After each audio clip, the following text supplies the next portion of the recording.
Welcome to the Philadelphia Sports Devil Podcast Show, the longest running weekly Philly sports podcast show in the world, over 12 and a half years strong. Eric and I here should have been recording for the past hour of us talking. There was some pretty good content that you would have heard, but guess what? It's just between he and I, my friends. It's good to be in your ears. I'm Jeff Warren again, here with Eric Leonard. If you're watching on YouTube, Edgecombe Stan. That's who Eric is here. How you doing, buddy? I'm good, man. Yeah, a lot of stories of getting in trouble and possibly getting in trouble. Mm-hmm. Yeah. Yes. We've been growing up. Yeah. We've been growing up as of late. It kind of sucks a little bit sometimes, but yeah, those were fun. Responsible. Yeah, being responsible. But man, back in our 20s, holy cow. Woo! Oh my gosh. I'm glad we didn't have a podcast back then. I know. Could you imagine like careers? Because we wouldn't have held back. We would have said we did last night, and just not having any idea if someone would listen to it 10 years from then, and our lives would be a disaster. And yeah, so. Now we're responsible. We've got families. Oh my god! I know. Oh, what a burn! This is my one outlet. Right here. It is. The podcast. It's being able to talk Philly sports. And I can't believe we're coming up on 13 years here in April. Dude, 13 years. I can't believe Len is still here doing this. I can't believe it. Regardless of, some of his text messages where it sure seems like he wants to quit, but he's still here. At times. Exactly. At times it just seems like, oh, what a burden this is. Yeah. But then we get on it. It's fun. It's great. It's fine. And then he's no lie.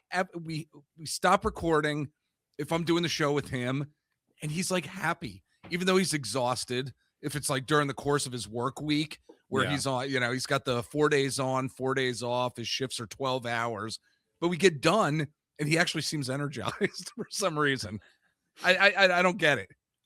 Yeah, because he's not energized by much. Not at all. He's not a very energized human being. Right.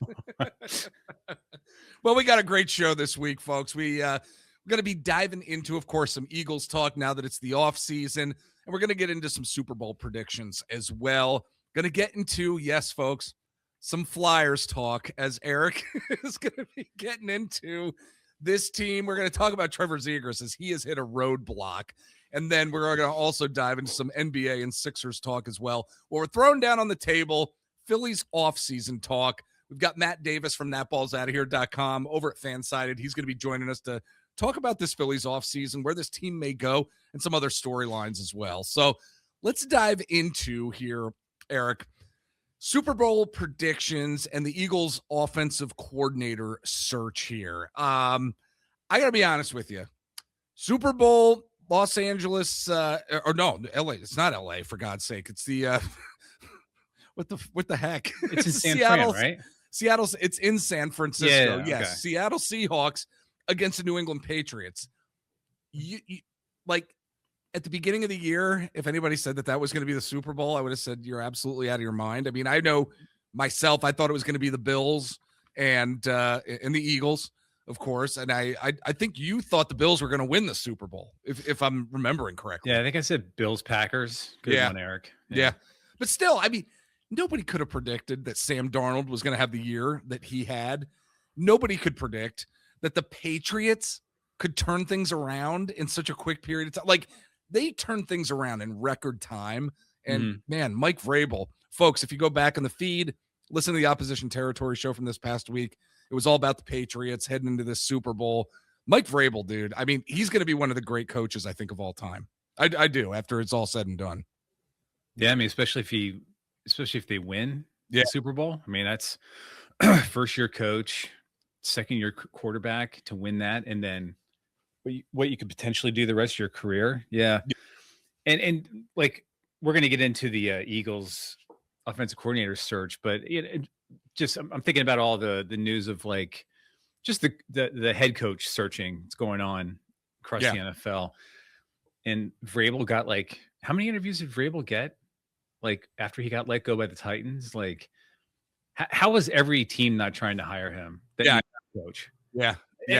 like whenever you think like, well, they're expert, the NFL, like any sports league is like, well, they're full of experts. They know plenty. And it's like, sometimes they don't, apparently. Because yeah. that was on TV for a year, I think, right?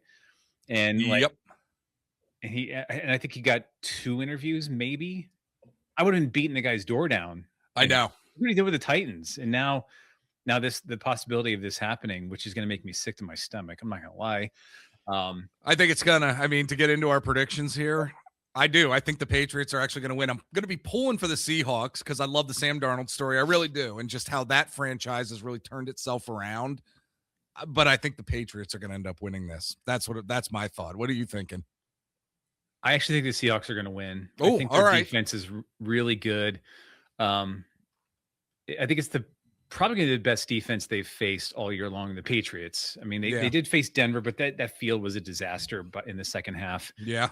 And come on, it was Jared Stidham at quarterback. Let's just not. We can't gloss over that. I've heard plenty of Patriots fans like, you just got to beat who you beat, and it's like, well, I can still criticize it because it was a career backup you faced.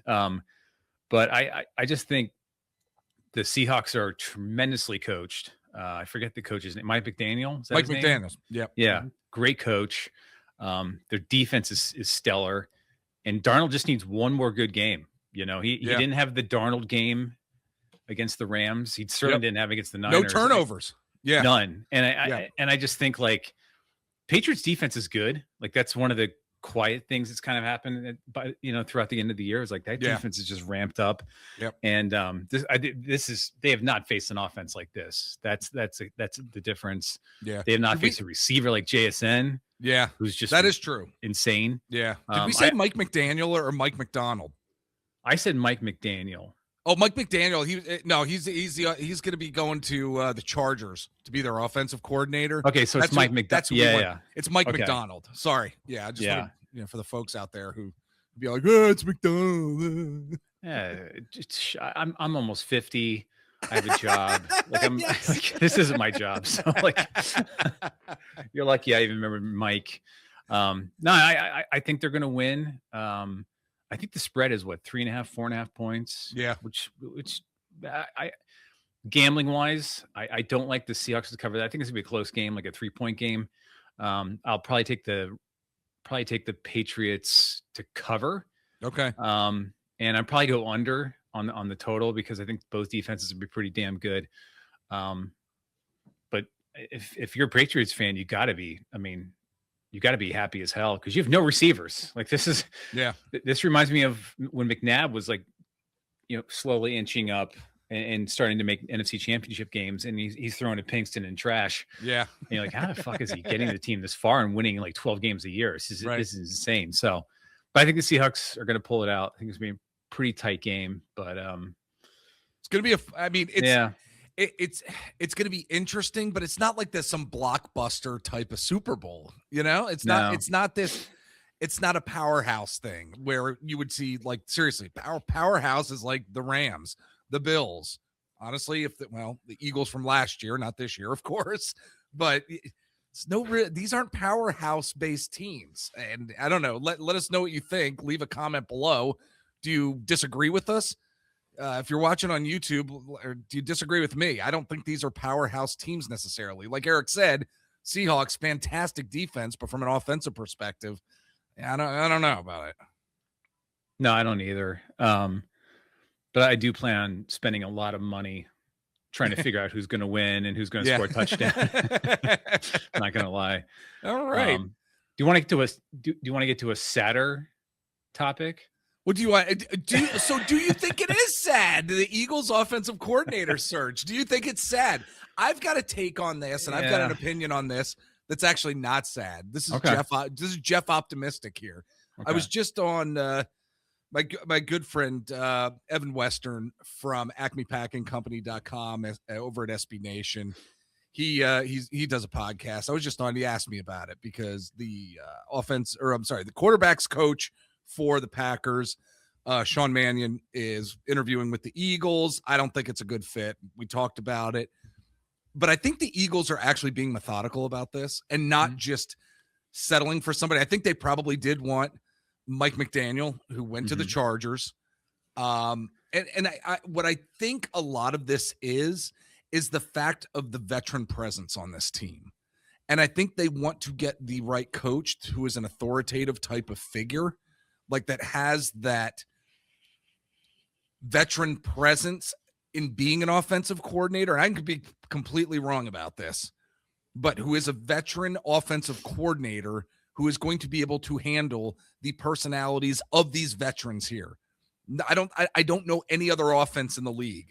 It's not only as high paid as this Eagles offense, but has the veteran talent that is here. And I think they really want to try to find some sort of coordinator. Some sort of coordinator, but the right coordinator who is going to create some balance.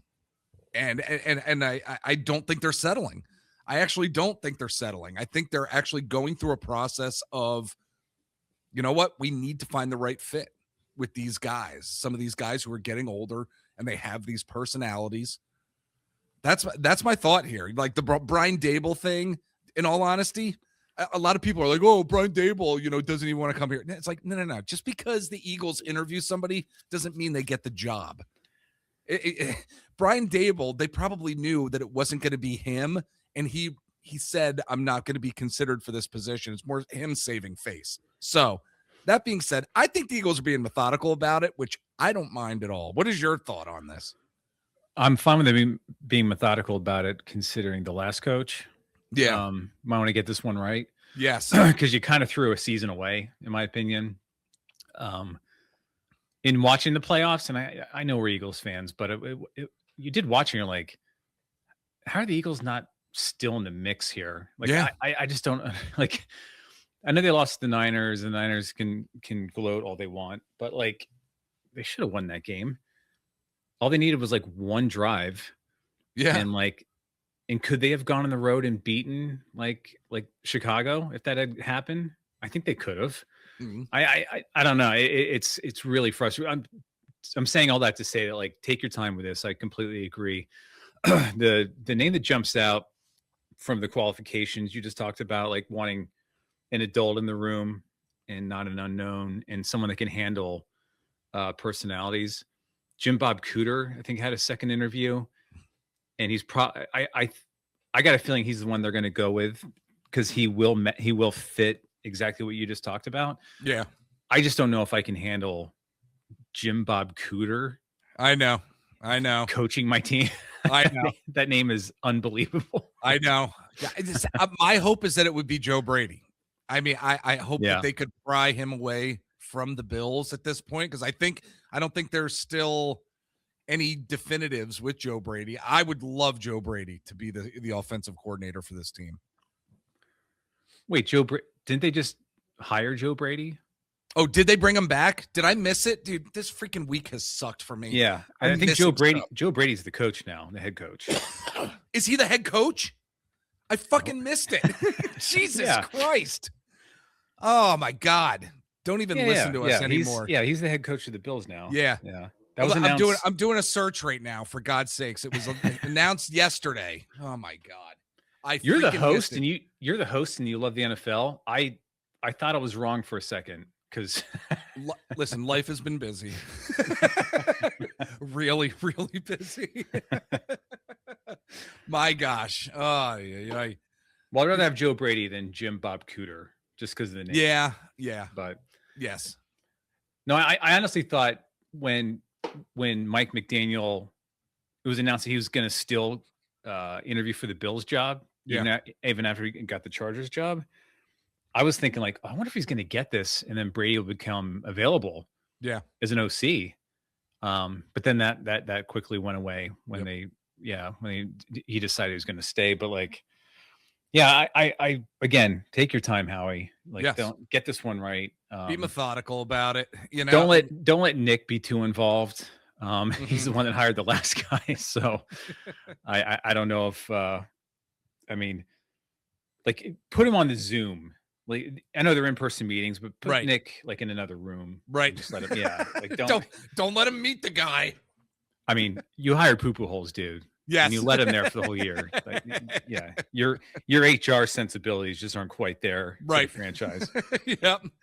All right, folks, we're going to take a break here. Before we do, if you're watching on YouTube, like and subscribe to the show here and share the Philadelphia Sports Table podcast show with your friends and family who are Philly sports fans or sports fans in general. We got a lot of great content, and search us out on various social media platforms. You'll find us out there. Follow the show, like the show, blah, blah, blah. We're going to take a break, but when we come back, we're going to get into some Flyers talk, some Sixers talk, and then some Phillies talk as well. Stick with us. All right, we are back, and Eric, let's dive into some Flyers talk. I genuinely don't remember the last time you and I got into the Flyers. I don't, but you've been watching them because your son has been getting into the team this season. He's been really enjoying hockey. I know, again, down in your basement area there, you have a little hockey area and station for him and stuff. I love this. I love the fact that we're going to be talking Flyers here. I love it. I mean, it's a setup. I mean, I cut ceiling tiles to make nets. Okay. I mean, I mean, it's not professional. It works. Yes. You know? Absolutely. Yes. So, folks, what we want to get into is specifically Trevor Zegras. I mean, he has been on fire for much of this season, but boy, he has certainly hit a roadblock here, and the Flyers have just been struggling mightily as of late. Today, losing to Columbus. They lost to Columbus.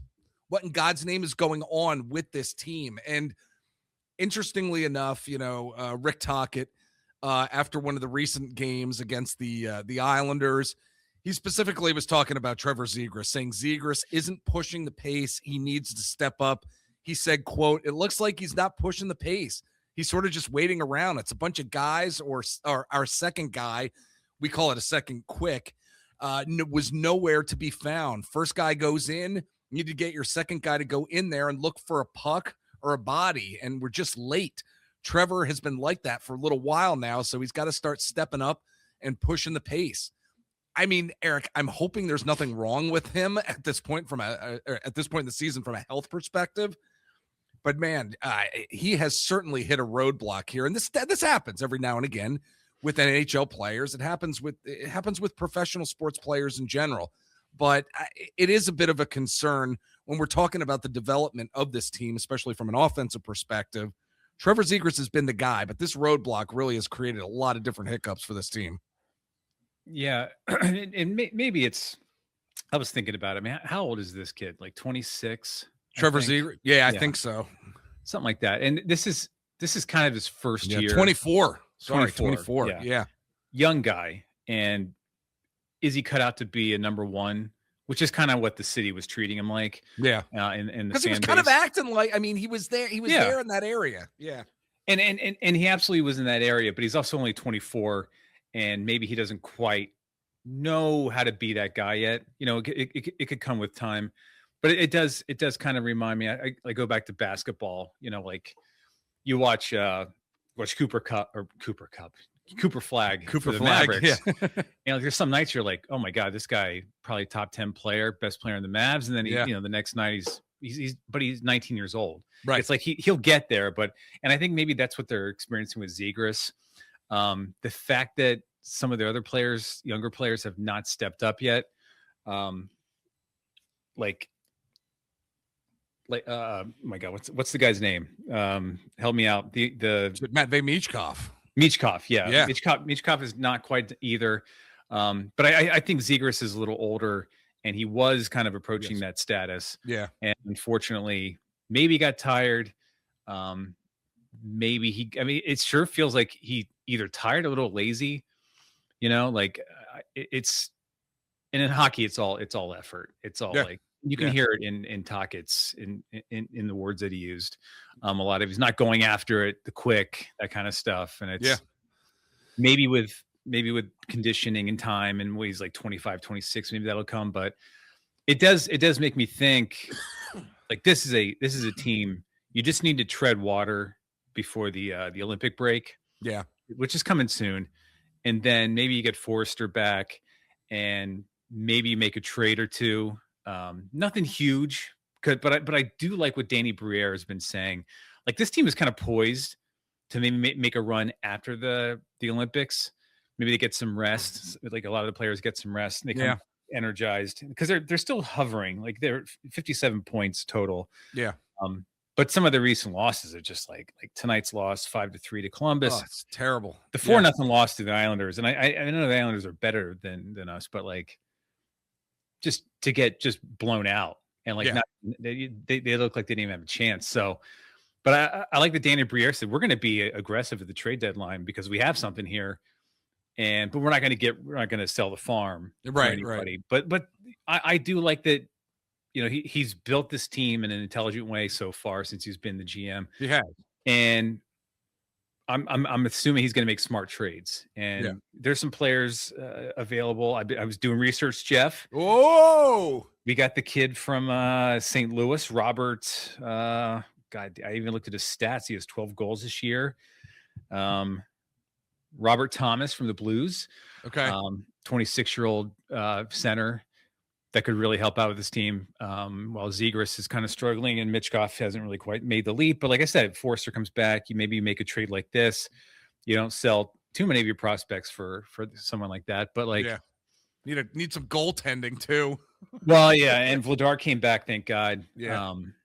And there's also some trade rumors about some goaltending because they certainly need help. If Vladar can't be healthy, then Sam Ersson experiment is just and the sporting news article I read was funny. He called Sam Ersson the worst goaltender in the league. And I was like, ooh, that's how many goaltenders on the roster? Yeah. The worst one. Yeah. So if Vladar can't get hurt again, or the Flyers have to make some sort of move to kind of shore up that position. But I do think center is probably the one they should go after. And it's really nice too that the trade deadline got pushed because of the Olympic thing. Yep. It's March 5th. So he has like 5 weeks now to try and come up with something, you know. So I even though they've been sloppy and like just not aggressive, lackadaisical, lackadaisical in some of these games. I know they're a younger team and Tockett's got it. That's a big part of his job, but like I think they're poised to make a move and maybe come back after the break and kind of make a little bit of a run. Yeah. Not to win any, but just to like have a nice ending to the season and actually go into the playoffs. Yeah. And have us allow us fans to watch the playoffs and care and have, exactly. Yeah. So. It's part of the rebuild. I mean, folks, let us know what you're thinking. Leave a comment if you're watching on YouTube.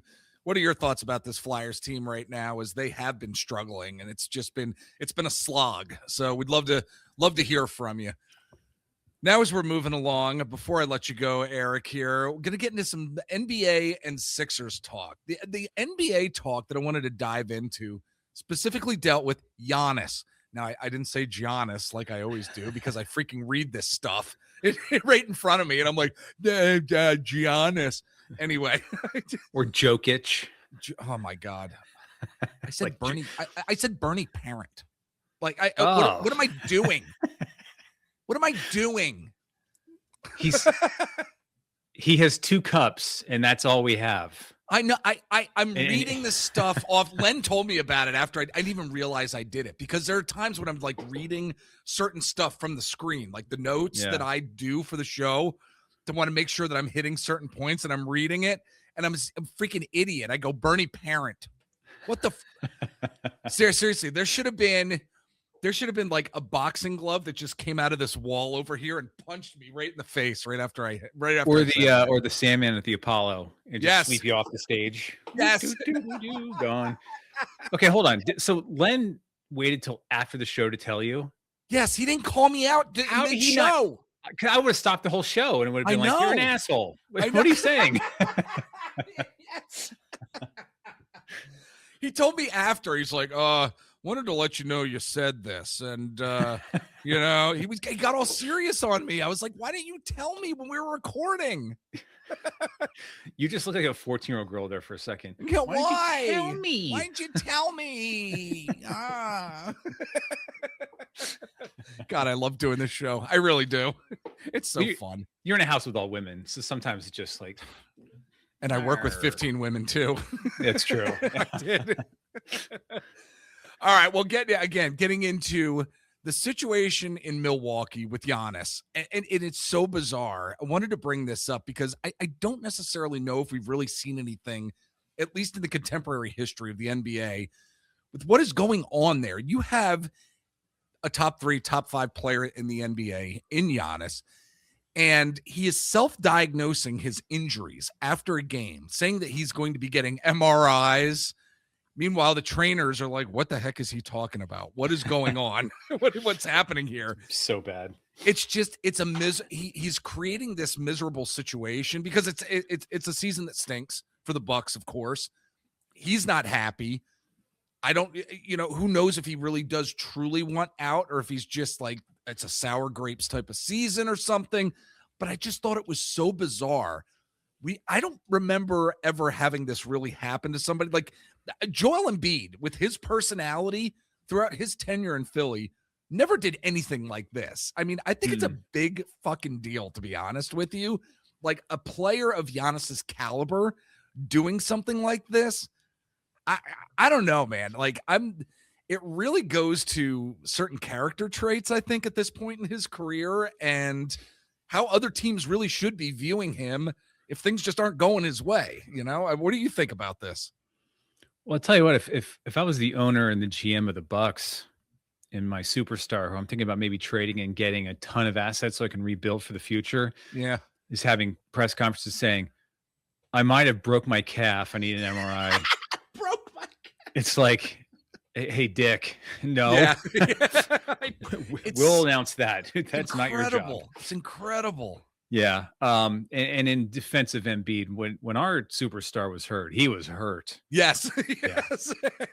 Yes. He had a disease one year that was never. Yes. I had to find WebMD and read articles on it. It was like never happened in history. Yeah. When our superstar is hurt, it's for real. Incredibly bizarre situation. And I think sometimes these players like Giannis, may have happened with Dirk if he hadn't won a ring when he did, but teams that were or players that have with their teams forever and beloved and win a lot. And in Giannis's case, he won a title for the fan base. Yeah. I think sometimes they get coddled and they're never booed. And this is the first year that he's like not having a great year. The Bucks are terrible. Yeah. And the boos are coming out. They're down 30 and he's having a monster dunk and flexing. And the crowd's kind of like, boo, screw you. We're terrible. This is like, and a little, maybe someone a little more mature and not coddled by their home fan, their longtime fan base. Yeah. Would probably, react a little differently than criticizing the fans and then saying I have an injury. Yeah. This is really bizarre because this is around the time of the year of the season where teams like the Wizards or like the Pelicans will start telling like some of their veterans who were scoring points, like, hey, listen, you broke your calf. Okay.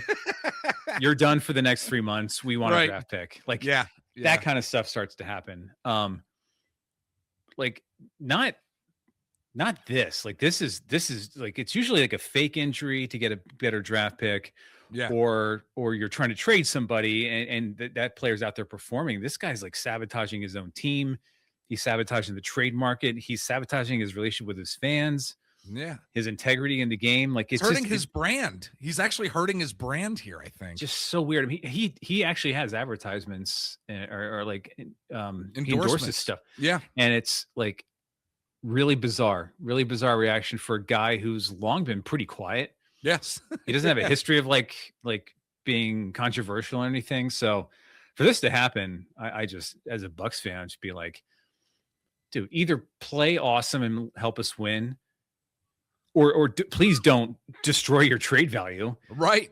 Yeah. Like we want 4 first-round picks and like 2 players. Like, right. You're not helping with your fake calf injury and MRI bullshit. So yeah.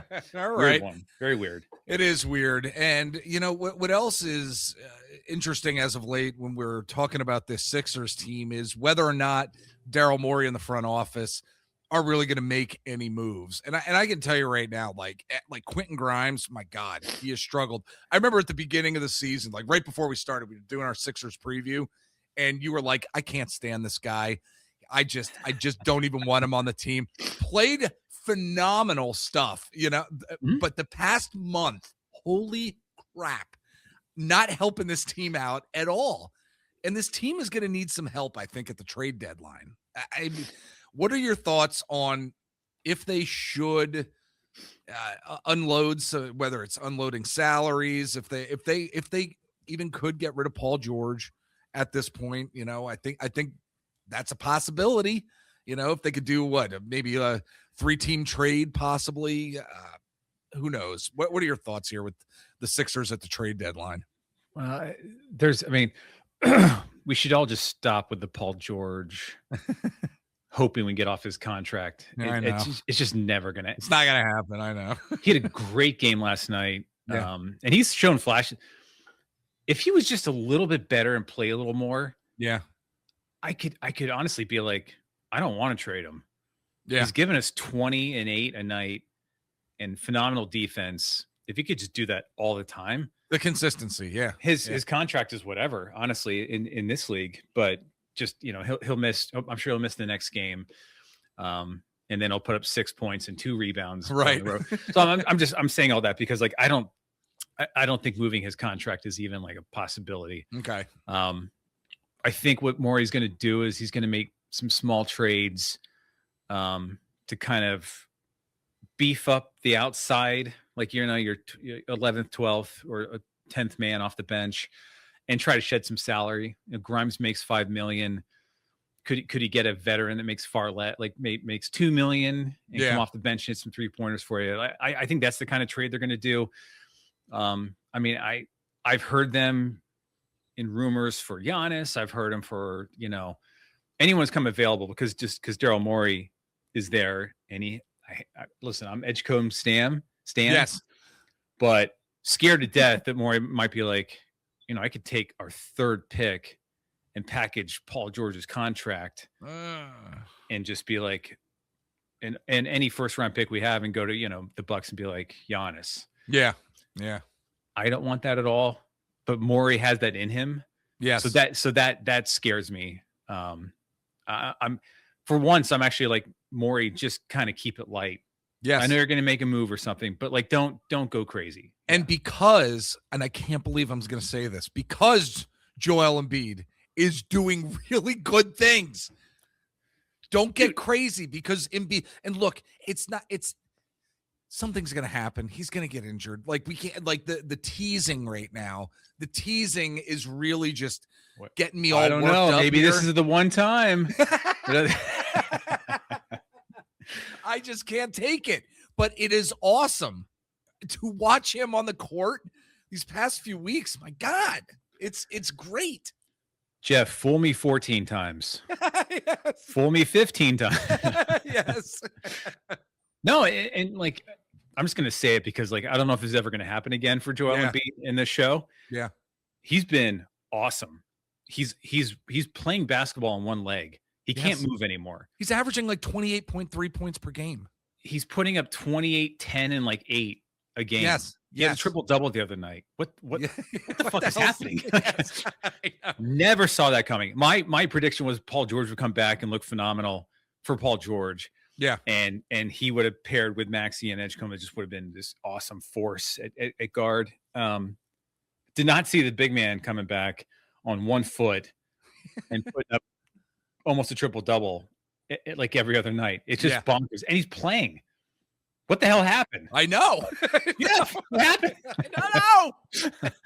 Which is why they shouldn't go crazy at the trade deadline. No. And I mean, if you could get Paul George's contract out of here and get something in return, sure. But Edgecombe was probably the tax, because Jared McCain has kind of played himself out of the trade, where everyone wanted him. No, I'm hoping he goes. I'm hoping he keeps it pretty tame, pretty light this year, because you don't have to do much. Because the East is open. It really is. Like, we just talked about the Bucks, who were probably going to be a top 4 seed in the preseason, as people predicted. They're like, what, the 5th or 6th worst team in the league, something like that. Yeah. So it's going to be interesting for sure. All right, buddy, I'm going to let you head out here. Do you have any last minute thoughts here? Any last minute little tidbits you want to throw out there? I know you've already done the interview with Matt. Yeah. For the Phillies. Can you just like maybe throw it, next time you talk to him, just throw in there. This is the same fucking team. Yeah. We did talk about it. Okay. Yes, we did. We dove into it. But Mr. Jeff here was a little, I had optimism. Yes, I know. There was for the newer type of pieces that we're going to see, Andrew Painter, Justin Crawford, where I believe it's interesting as a fan.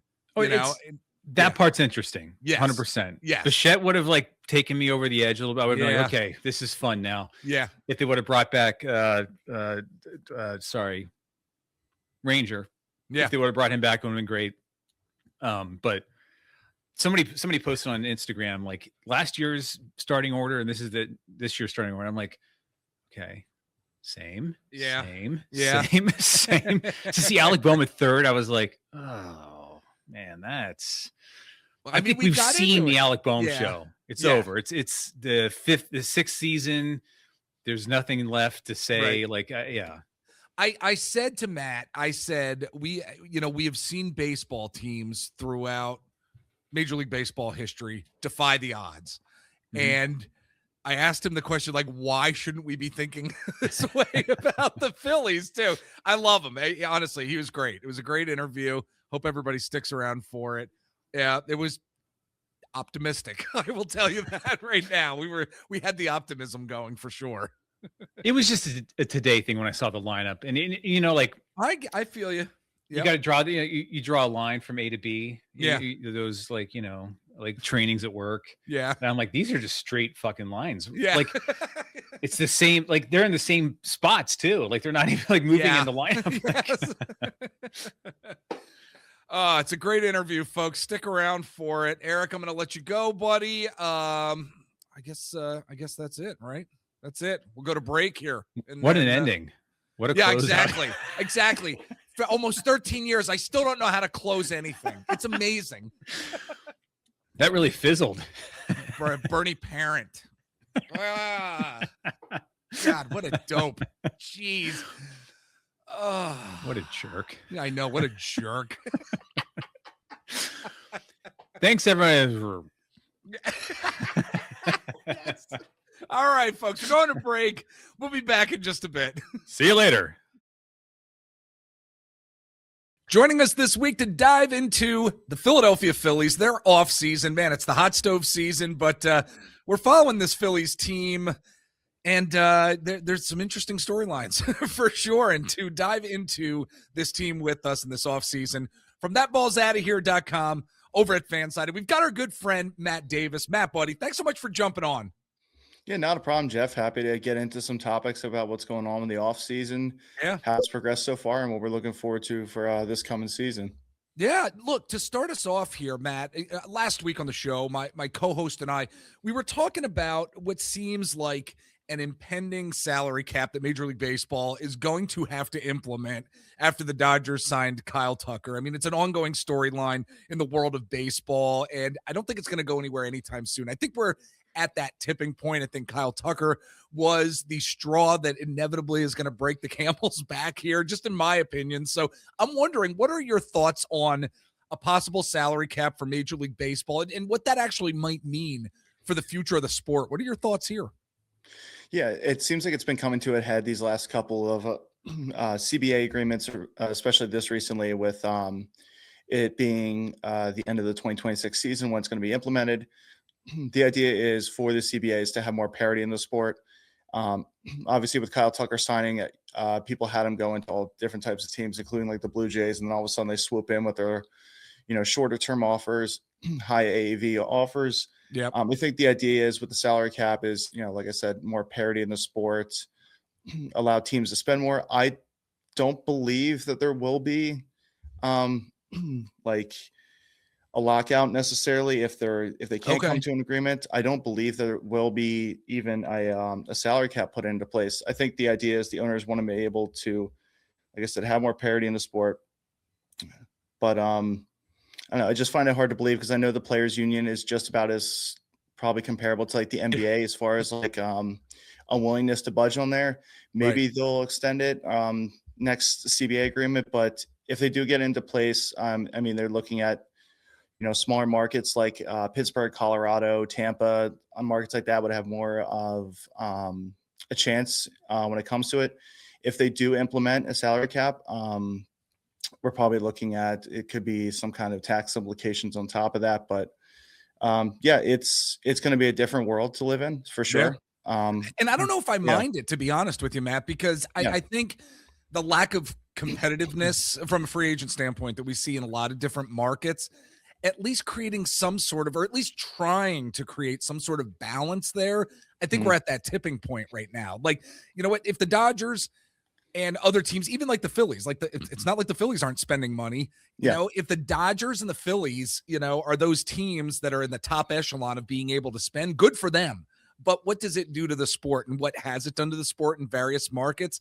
That's why I'm thinking, I think we need to see at least them attempt some sort of balance here in the future. Yeah, it's getting harder and harder to argue, especially with them, like, deferring over $1 billion over the next 10 to 20 years. It's getting harder and harder. And with them signing the biggest free agents available, like Edwin Diaz, they signed the biggest reliever on the market, like 3 years, $69 million, and Kyle Tucker for $60 million a year over 4 years, which is insane. But it's going to completely change the landscape. And unfortunately, the Dodgers, like Kyle Tucker, I know people were talking about it when they were just picking up like the free agents over the last couple of off seasons. Now this is just kind of pressing the matter harder. So it's going to be really weird to see how that all plays out. And if we do end up missing any kind of games next year, or what the case will be, or if there will be a lockout, or whatever will happen in the future there. Yeah, absolutely. Look, as we're moving along here, Matt, you wrote a good piece over on thatballsoutahere.com this past week about how overlooked payroll realities are that can actually help the Phillies fix their flawed free agent strategy. In fact, that was the title of the piece. I thought it was a great piece that you put up. Thank you. Yeah, sure. I mean, the fact of the matter is, they're going to have, the Phillies in the front office is going to have $115 million coming off the books after this coming season. And from what you were saying, it's going to be a good time to implement some new organizational philosophies in terms of free agency.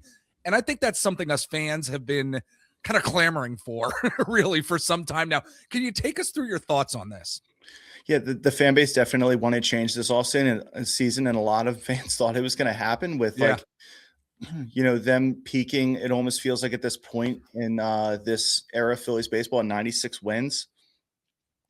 But them thinking, that they were going to be able to still offer these longer term deals with, guaranteed money, obviously, but like bigger contracts over a stretched out period of time. That's what they have done with, like, when they brought in Bryce back in 2019 with Trey Schwarber initially, but then he re-signed. And, the signing of Bo Bichette, it kind of as we're following the reporting as of recently, he kind of fell into their lap. There wasn't any initial contact beforehand. And then, they were all of a sudden named the favorites over and over again by every big reporter. And it started thinking like, this thing actually might happen. Yeah.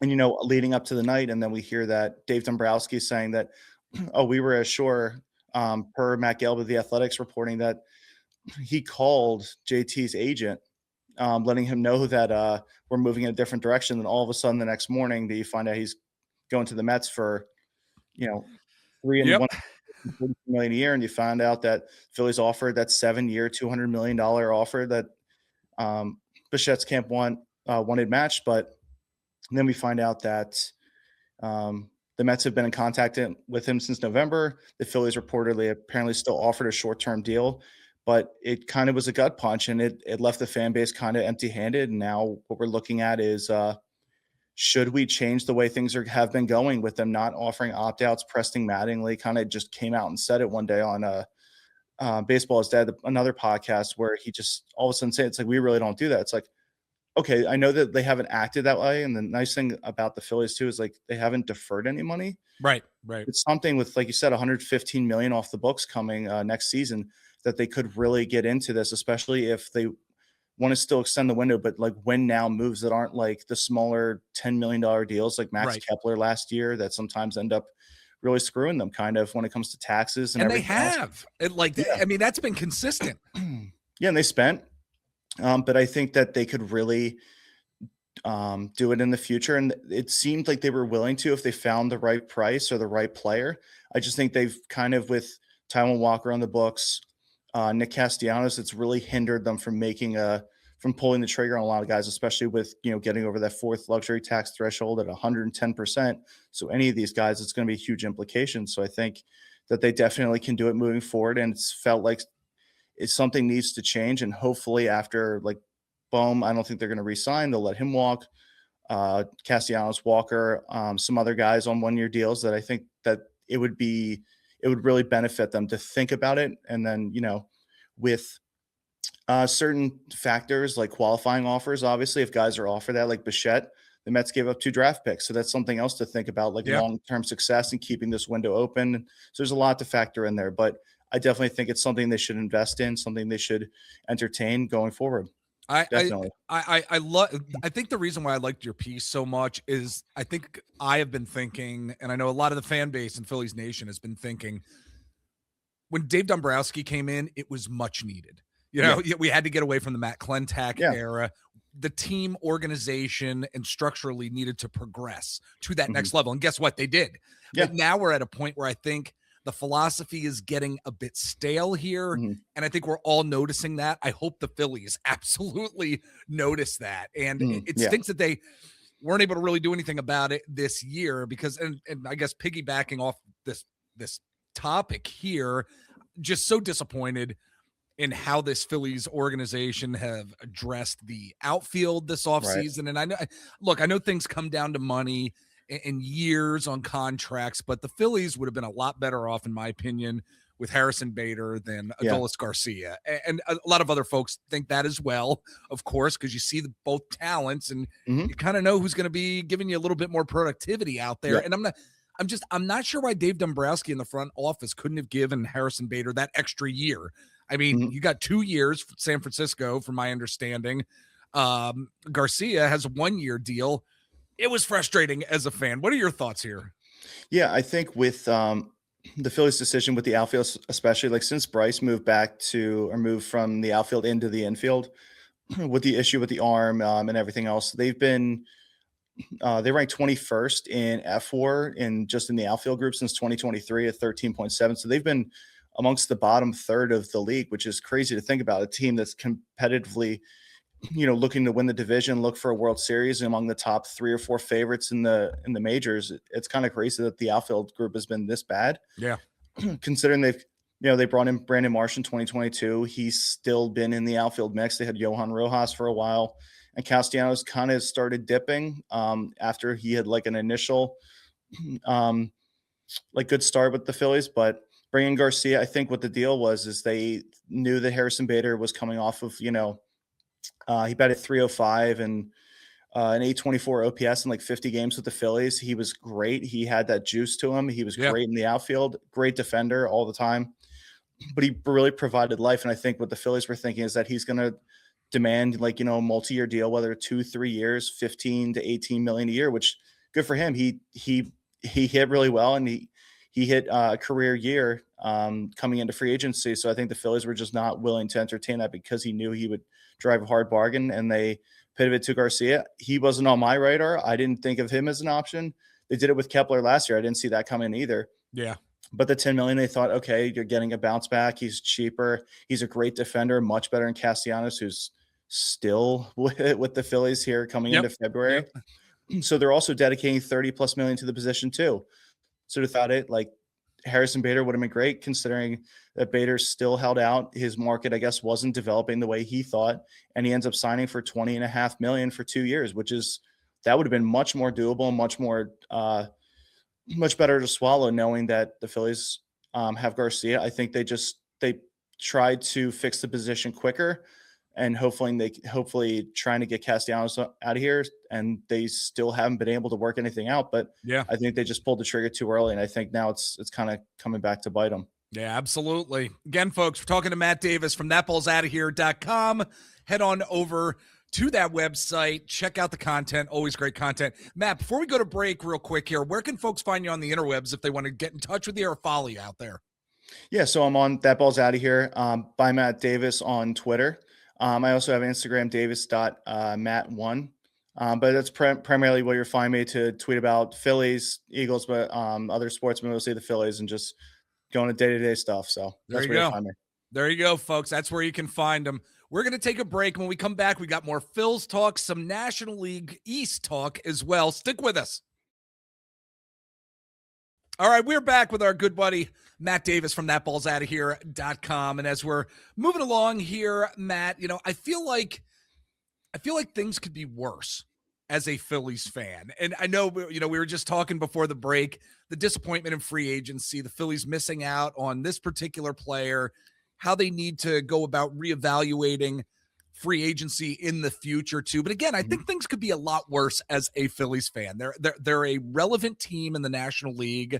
They're getting to the postseason for the past few years. I mean, they could be the Pittsburgh Pirates for the love of God here. But I say that in jest, but I mean, is there part of this Phillies team that seems overlooked by the fan base, overlooked to you, from a positive perspective, and by fans, even folks in the media, as we look towards the start of this coming season? Is there an overlooked aspect of this team that is positive that we're really not focusing on? What are your thoughts? Yeah, there definitely is.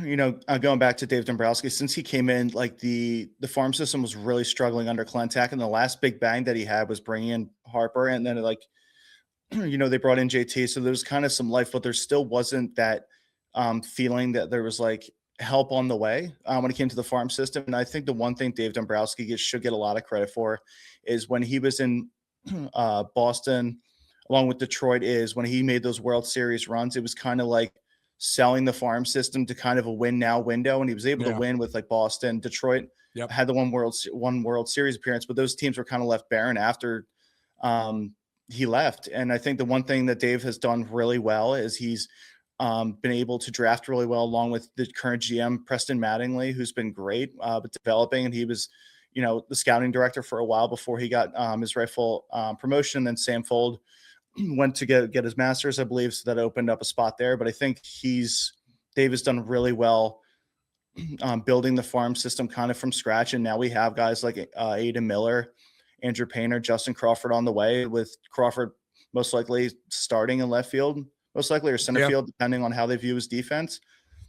But I think when it comes to, like you said, the winning, I think what they've done is the Phillies have not been the best winning organization in as far as like eras. And we might be in the greatest era of Phillies baseball without a World Series per se, because we made a postseason, every year since 2022. Besides 2020, the shortened 60-game season, we've increased in win total every single season. We've made the postseason. We've looked to be one of the top teams in the National League or World Series.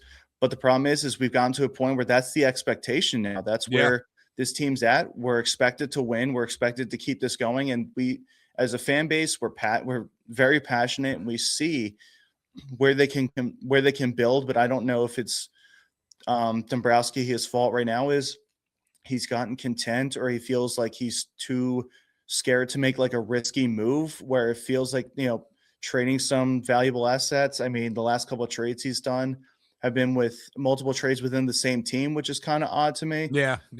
But I think when you build an organization like he has been, while still spending the way he has with the 300+ million, he's building that standard and he's raising the floor. And once you have it there, anything below that, people aren't going to tolerate it. It could end up costing him his job if it goes south in any way. But he's done an exceptional job building that farm system behind it, so it doesn't feel like when certain guys leave, like Bowman third base, Miller can slot right over to third, make his debut there. And it doesn't feel like all hope is lost if they can't sign anybody. So I think he's done really well. Sustainability in this organization a little bit more than we definitely hadn't before. I feel a lot better for the future than I did even in 2018, 2019, where it's like we have a team for the future and we don't have to spend all in free agency. And like we were talking about with signing the free agents and having a big offseason, so you can't have off seasons like the Mets and the Dodgers all the time. You just can't do it. Right. Especially if you can't spend the way, you got to build within. And I think they've done a great job doing that. I think it's a great answer. As somebody who lives in Bethlehem, Pennsylvania, and I'm 15 minutes away from Coca-Cola Park where the Iron Pigs play, and having seen where this farm system has gone, specifically in AAA. I mean, it's been really welcoming over the years. Yeah. But it's funny how you mention the Mets, because it really does seem like the Mets now, because of free agency, because of the way they are spending as well, that they are a real true threat to the Phillies in the division, even though they have been in contention in the NL East for the past several years, but then the Mets will end up Metsing at some point during the season, I think they're really trying to jumpstart the club here in 2026, as you recently wrote on thatballsoutofhere.com. So what should the Phillies fan base level here be in terms of concern for the Mets in 2026? I feel like at one of these years, they're going to really end up turning a consistent corner. I don't know if that's this year. What should be our level of concern for the Mets? Yeah, I think if you asked me before they traded for Freddie Peralta from the Brewers, I think it was like, okay, they're building the lineup and they have a lot of offensive pieces, but like, do they all work together? And also, like, is the rotation sustainable? Then they traded for Freddie Peralta on only $8 million. Now, granted, they did have to give up 2 top prospects and Jet Williams leading the charge there. It was like, they're giving up a lot of assets, and I don't know exactly where their farm system ranks just yet for 2026. But I think it's concerning. I think it definitely is, especially with how the Phillies offense is constructed and coming kind of, quote unquote, running it back, which is what nobody wants to hear. We're going to get to that phrase in just a bit. But I think the Mets, they're building. They have a young pitching staff with Nolan McLean. Then they also have David Peterson and some other guys there. But I don't know what their long-term sustainability is there. They really fell off a cliff last year. They were bottom 3 or 5 in ERA down the stretch after June 13th, I believe. So they really weren't good. And then they got Peralta, which will definitely solidify them with Senga as well. They have a lot of young guys, but they also, trading for Luis Robert, which he's been on the trade market, especially for the Phillies, and they've been linked there. And I've referenced back to that before. But they also, they took Bo Bichette straight from the Phillies. So that could be like a 4 to 5 win swing just there. And it's, even though they finished 13 games behind the Phillies after their collapse at the end of the second half of last season, the Mets are building a pretty strong lineup offensively to challenge them, especially if Soto doesn't start out the way he did, missing the All-Star or not making an All-Star and everything else. Yeah, I think it should be concerning, especially with the Phillies not necessarily gaining any big asset offensively, because that was our main struggle. But I think the Phillies have a good rotation. They have success there. The only question mark is what Wheeler's going to be able to do, knowing he's going to come back later in the year. Painter in the rotation. Yeah.